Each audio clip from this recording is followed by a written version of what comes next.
안녕하세요. 국가유공자 알림창입니다. 오늘도 제도 설명 대신 한 어르신의 삶을 들려드리려고 합니다. 전쟁으로 배움을 멈춰야 했던 한 어르신이 있습니다. 그리고 그분은 생의 마지막 순간 또 다른 누군가는 배움을 멈추지 않게 해달라며 5천만 원을 남기고 조용히 세상을 떠났습니다. 월남전에 참전했던 91세 국가유공자 이공희 어르신. 그는 지난달 23일 부산 해운대구에 장학금 5천만 원을 직접 전달하고 일주일 뒤 세상을 떠났습니다. 몸은 병상에 누워 있었지만 마음은 끝까지 어딘가의 학생들을 향해 있었습니다. 오늘은 그 어르신의 마지막 선택이 우리에게 어떤 의미를 남겼는지 함께 이야기해 보겠습니다. 1. 전쟁이 빼앗아간 배움. 1950년 6.25 전쟁이 터졌습니다. 학교에 다녀야 할 나이의 청소년들이 피난 보따리를 들고 길 위에 내몰렸습니다. 창문으로 들어오던 햇살 대신 토형과 먼지가 일상이 됐습니다.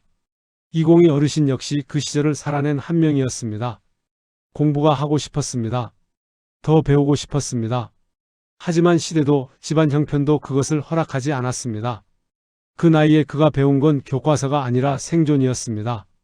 그래도 묵묵히 버텼습니다. 나라를 지키는 일이 자신의 삶이 될 수 있다고 생각했고 그렇게 직업군인의 길을 택했습니다. 그리고 1970년 월남전이 격화되던 시기 그는 맹호부대 소속으로 참전하게 됩니다. 맹호부대는 당시 대한민국의 대표적인 파병부대 중 하나로 많은 장병들이 이곳을 통해 전장을 경험했습니다. 뜨거운 밀림 속에서 또다시 젊음을 내놓아야 했습니다. 총을 들고 서 있던 그 시간에도 마음 한편에는 늘 배움에 대한 그리움이 남아 있었다고 합니다. 전쟁은 한 청소년의 학업을 빼앗았습니다. 하지만 그 간절했던 마음까지는 빼앗지 못했습니다. 그 마음이 훗날 수십 년이 지나 5천만 원이라는 씨앗이 되어 피어났습니다. 이 살아 돌아왔지만 끝나지 않은 전쟁. 월남전에서 살아 돌아왔습니다. 하지만 그렇다고 해서 모든 것이 끝난 건 아니었습니다. 고엽제 후유증으로 40대 초반부터 병마와 싸웠습니다. 병원을 오가는 날이 점점 많아졌고 통증은 일상이 됐습니다. 그래도 멈출 수 없었습니다. 가족이 있었고 아이들이 있었으니까요. 자녀들이 자라는 동안 그는 자신의 아픔을 늘 뒤로 미뤘습니다. 넉넉하지 않은 형편이었지만 아이들만큼은 꿈을 포기하지 않게 하자는 마음은 한 번도 흔들린 적이 없었다고 합니다. 병과 싸우는 삶은 길고 고단했습니다. 그래도 세상을 원망하는 법이 없었다고 합니다. 오히려 이런 말을 했다고 전해집니다. 그래도 나는 살아 돌아왔다. 그 짧은 말 한마디에는 전장에서 함께했던 동료들을 떠나보낸 기억, 그리고 살아남은 자로서의 무게가 고스란히 담겨 있었습니다. 그는 월남전의 생존자였고 끝까지 책임을 내려놓지 않은 아버지였습니다. 삼평생 품어온 한 가지 소망. 그의 마음속 깊은 곳에는 평생 지워지지 않는 한 문장이 있었다고 합니다. 가난 때문에 공부를 포기하는 아이는 없어야 한다. 이 말은 그냥 하는 말이 아니었습니다. 어린 시절 자신이 직접 겪은 아픔에서 나온 말이었습니다. 그래서 그는 평생 절약했습니다. 옷은 낡아도 오래 입었고 밥상은 소박했고 쓸데없는데 돈을 쓰는 법이 없었습니다. 주변 사람들은 그를 그냥 검소한 어르신으로만 알았습니다.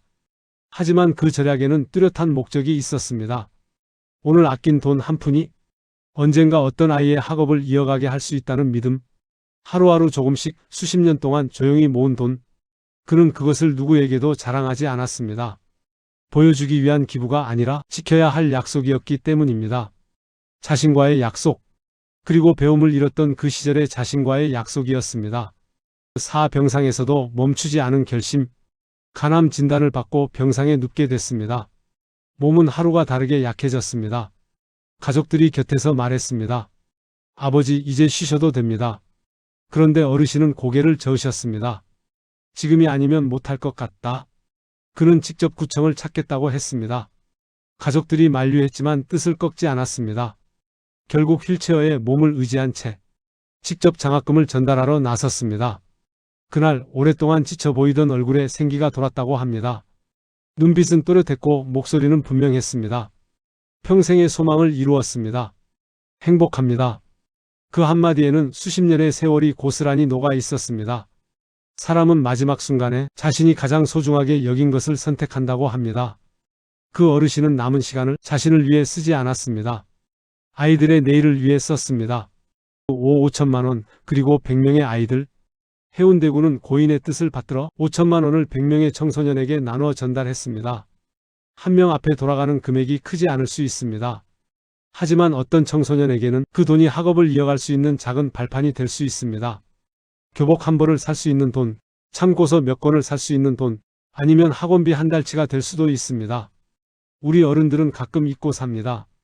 작은 도움 하나가 어떤 아이의 하루를 얼마나 크게 바꿀 수 있는지를요. 그 장학금에는 숫자 이상의 무게가 담겨 있습니다. 전장에서 버텨낸 시간, 고엽제 후유증과 싸워온 수십 년, 한 끼 한 끼 아끼며 모은 절약의 세월, 그리고 마지막까지 아이들을 생각한 한 어른의 진심. 그 장학금은 이렇게 말하는 것 같습니다. 나는 꿈을 멈춰야 했다. 하지만 너는 끝까지 포기하지 않기를 바란다. 6. 국가유공자의 또 다른 얼굴. 국가유공자라고 하면 우리는 흔히 전쟁과 희생, 그 무겁고 숭고한 이미지를 먼저 떠올립니다. 물론 그것도 맞습니다. 하지만 이공희 어르신은 우리에게 또 다른 모습을 보여주셨습니다. 거창한 연설을 하지 않았고 주목받으려 하지도 않았습니다. 그저 조용히 살았고 조용히 나누었습니다. 나라를 위해 젊음을 내놓은 사람, 그리고 마지막까지 다음 세대를 걱정한 사람. 보훈이란 단지 과거를 기억하는 것이 아닐 수 있습니다. 그 정신을 오늘 이 자리에서 이어가는 일, 그것도 보훈이 아닐까 싶습니다. 어르신의 삶은 딱 한 단어로 담을 수 있을 것 같습니다. 책임, 나라에 대한 책임, 가족에 대한 책임, 그리고 아직 만나본 적도 없는 다음 세대에 대한 책임. 그 무게를 생의 마지막 날까지 내려놓지 않은 분이셨습니다. 7. 우리가 이어가야 할 마음. 이공희 어르신은 떠났습니다. 하지만 그분이 남긴 질문은 아직 우리 곁에 있습니다. 나는 무엇을 위해 하루를 살아가고 있는가? 나는 누구의 내일을 응원하고 있는가? 전쟁은 한 청소년의 학업을 앗아갔습니다. 그러나 그 청소년은 90이 넘어서까지 100명의 청소년이 학업을 이어갈 수 있도록 도왔습니다. 참 대단한 일입니다. 아프고 힘든 몸으로도 마음만큼은 끝까지 따뜻했던 분이셨습니다. 우리는 그분의 이름을 오래 기억하지 못할 수도 있습니다. 시간이 지나면 잊혀질 수도 있습니다. 그래도 괜찮습니다. 그가 남긴 장학금은 아이들의 삶 속에서 지금도 살아 숨쉬고 있으니까요. 그리고 어쩌면 그 아이들 중 누군가는 먼 훗날 또 다른 누군가를 돕는 어른이 될지도 모릅니다. 그렇게 마음은 이어집니다. 전쟁을 넘어 세대를 넘어 사람을 통해 이어집니다. 그것이 이공희 어르신이 우리에게 남긴 가장 크고 오래된 유산일 것입니다. 오늘 전해드린 이야기는 실제 보도를 바탕으로 정리해 전해드렸습니다. 지금의 평화는 국가유공자분들의 희생이 있었기에 가능합니다. 진심으로 감사드립니다. 오늘 영상이 도움이 되셨다면 구독과 좋아요 눌러주시면 큰 힘이 됩니다. 앞으로도 알기 쉽게 정리된 보훈 소식 전해드리겠습니다. 시청해 주셔서 감사합니다.